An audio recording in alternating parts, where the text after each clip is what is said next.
designed the Trooper, we knew that we wanted somebody who really touched on that fantasy of playing the Stormtrooper, of playing the Clone Trooper, but we also knew that that was kind of a limited box, and we wanted to expand that because, let's face it, Stormtroopers die a lot. That's what they exist to do. We wanted somebody bigger and more heroic than that. So we start out with our basic Trooper, which is your basic armor set. That's pretty much an homage to the Clone Trooper and the Stormtrooper. And then we go both directions with it. We take it down to kind of what the Rebel troopers and the Rebel soldiers, like you see on the Tantive 4, you see them on the Hoth Trooper, the Republic, the guys with the backpacks and the goggles. And then we gradually ramp you up past the armor and really start pushing the more intense looks.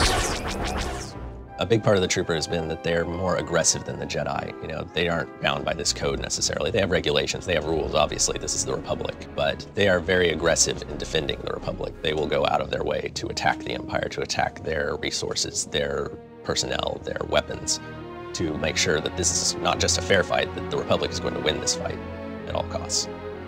What we really wanted was somebody who brought that sort of military point of view, which is, on one hand, he is an officer in the Army, and on the other hand, war is hell.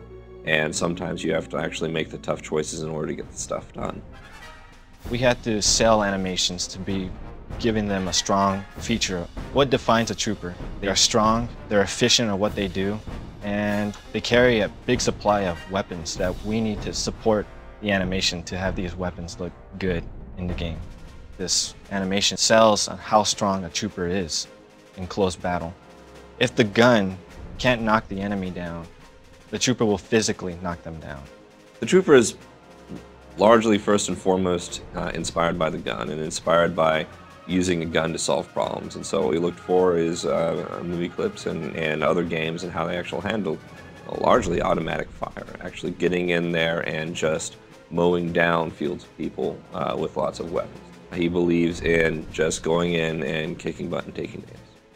Well, you have your standard, long Stormtrooper style weapon that, usually based off of a World War II weapon. It's been modified a little bit to look sci-fi. So you'll take an old German rifle, put 3 or 4 scopes on it, and there you have your Stormtrooper rifle. But really, we've gone a lot further than that and given our Trooper some really awesome weapons. Technology is obviously a big part of who the Trooper is and how the Trooper does his job. You've got this advanced armor with lots of special features, you've got advanced weaponry, and you need all of this to really operate the way that Special Forces troopers operate. Without a lot of support, without a lot of backup, all they have is their equipment, and they need to be able to rely on that to get them through. Designers spend a amount of time doing research on finding out what combat style is best fit for a particular class. They take those ideas and deliver it to animations for us to give it life. We'll test it out using motion capture and just basic hand key animations and put it in a game with programming help.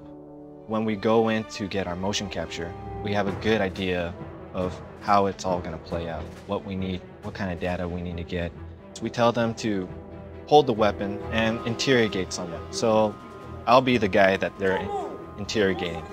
He'll tell me, hey, where are the droids at? Where are the droids? I don't know. Show me where the droids are at. One of the funnest things that we did during a motion capture was get a prop gun. And you can see that he's struggling, this is heavy. But that was perfect because it shows how heavy something can be.